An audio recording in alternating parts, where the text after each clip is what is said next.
Right, so the images that you're seeing there now is the first family, as it were. That's President-elect Donald Trump's oldest son coming down the stairs there, and that was led by his own son, the youngest in the family. Barron. Barron, that's correct.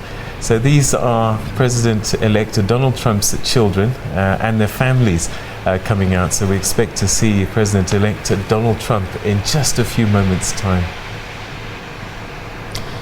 It's going to be very interesting to see tomorrow just how much excitement there is on the streets as people gather to watch this inauguration of the 45th President, Donald Trump.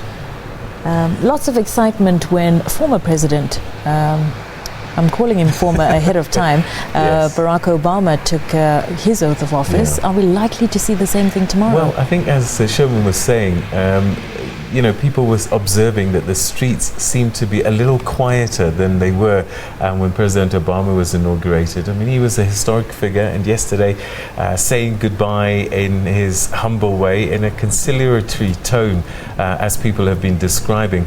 But there's no doubt that this man that's going to be coming through these doors in just a few moments' time has got the world abuzz. Whether you like him or hate him, he certainly has created a media frenzy around what he's going to do and what he's going to say next. Some people might be wondering actually whether they're going to let him continue to tweet once he gets into the presidency.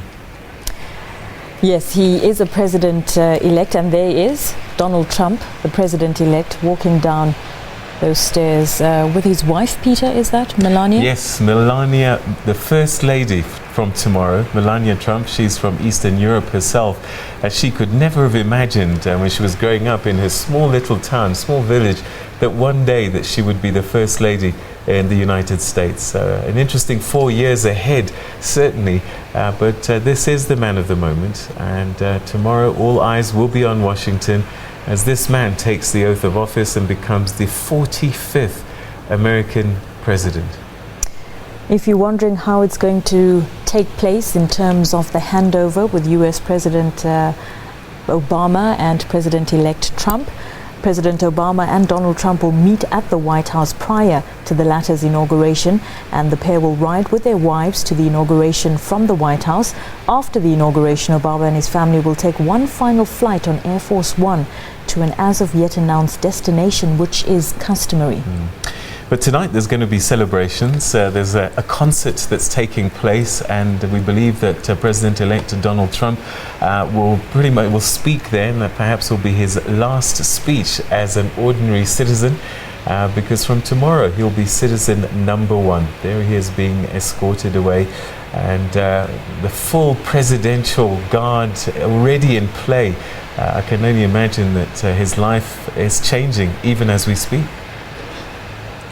Peter's talking about that Make America Great Again concert that's going to take place, and lots of people are going to be performing. He's encouraged people to come out in their numbers to support him as he gives that speech. Lots of people interested in his policies here at home, people interested in the relationship going forward between the US and Africa. I guess we'll have to wait and see. And talking about Africa, all of this is happening as the Gambia, of course, has just seen the new president, Adama Barrow, being sworn in, but the outgoing president, Yahya Jammeh, refusing to leave office after 22 years and also losing the election. And yet President Obama handing over peacefully after his second term has come to an end. And so a new era for both countries, the Gambia and the United States, literally a day apart. That's President-elect Donald Trump making his way to his next location before tonight's concert. Now, President-elect Donald Trump and President Barack Obama have sent their best wishes to former President George H.W. Bush and his wife Barbara Bush. The elderly former statesman and First Lady